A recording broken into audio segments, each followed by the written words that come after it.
आज हम use of is are am के बारे में जानेंगे। इज आर एम क्या होता है? जब हम किसी भी परिस्थिति में किसी भी व्यक्ति वस्तु के सच्चाई, उसके वर्तमान स्थिति के बारे में जानना, ये बोलना चाहते हैं अंग्रेजी में, तो हम use of is are am का प्रयोग करते हैं। यानी प्रयोग करते हैं, हम यूज करते हैं इज आर एम का।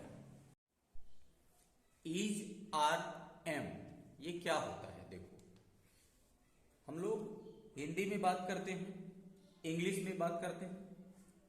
तो हिंदी में या इंग्लिश में, उर्दू में या और किसी भी भाषा में जब बात करते हैं, तो किसी भी बात को हम जब बोलते हैं तो तीन कैटेगरी में बोलते हैं। जैसे कोई घटना अगर होता है तो उसको वर्तमान के बात को वर्तमान में बोलते हैं, जो बीत चुका होता है उसको हम पास्ट में बोलते हैं, और जो भविष्य की योजना बनाते हैं तो उसको हम फ्यूचर में बोलते हैं। जैसे मैं स्टूडेंट हूं, तो ये हमारी वर्तमान स्थिति बता रहा है कि मैं स्टूडेंट हूं।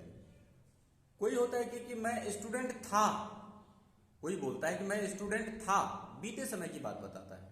और कभी कल्पना करता है, कभी ये बोलता है लोग कि मैं नौकरी करूंगा, मैं सर्विस करूंगा, तो ये फ्यूचर की बात बताता है। तो प्रेजेंट, पास्ट और फ्यूचर, ये तीन चीज किसी भी भाषा में जनरली प्रयोग होता है, और इसके बिना हम अपने मन की बात बता नहीं सकते। क्योंकि डेफिनेशन, परिभाषा जो है किसी भी भाषा का, लैंग्वेज का, क्या बताया गया था?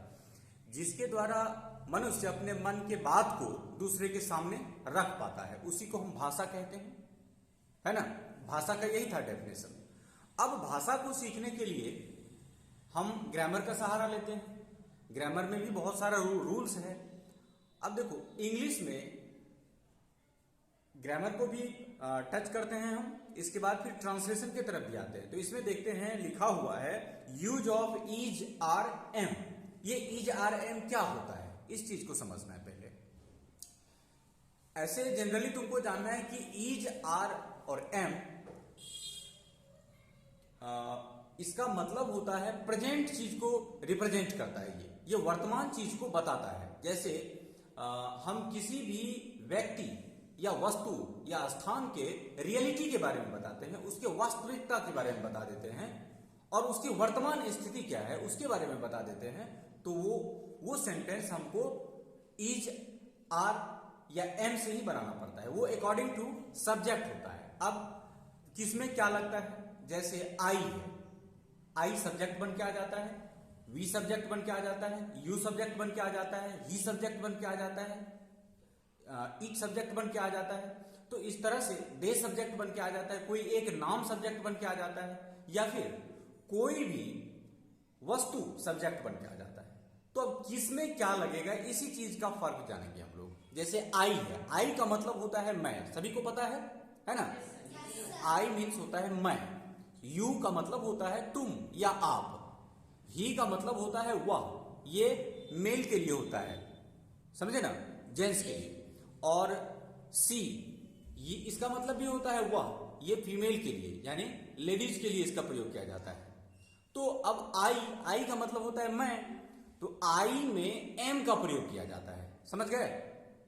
आई में एम का प्रयोग किया जाता है। जैसे मैं स्टूडेंट हूं, मैं छात्र हूं, तो उसमें कैसे बनाएंगे? मैं का अंग्रेजी क्या होता है?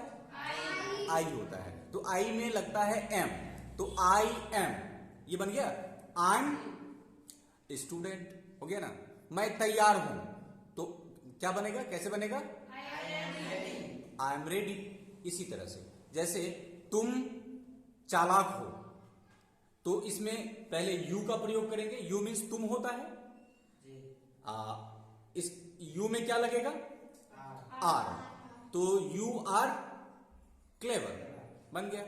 इसी तरह से वह नर्तकी है, तो नर्तकी है यानी कि डांसर के बारे में बात कर रहा है, और उसमें भी लेडी डांसर, समझे ना? तो सी इज डांसर कर दिया, हो जाएगा। इसी तरह से जैसे वह तैयार है, तो ही का प्रयोग करेंगे हम, ही इज रेडी। समझे इस बात को? इसी तरह से होता है।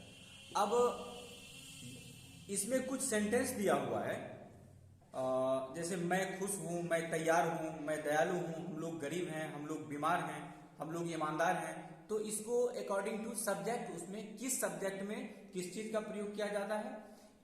आई के साथ किसका प्रयोग किया जाएगा, तो एम का, यू के साथ आर का, ही के साथ इज का, सी के साथ इज का। एक नाम अगर है तो जैसे कि राम तैयार है, राम इज रेडी। श्याम तैयार है, श्याम इज रेडी। मेरा दोस्त तैयार है, माई फ्रेंड इज रेडी। अच्छा एक बात और, मेरा दोस्त और मेरे दोस्त लोग, ये दोनों में फर्क हो जाएगा। मेरा दोस्त अगर बोले तो माई फ्रेंड होगा, इसके बाद मेरे दोस्त लोग बोलेंगे तो उसमें माई फ्रेंड्स हो जाएगा।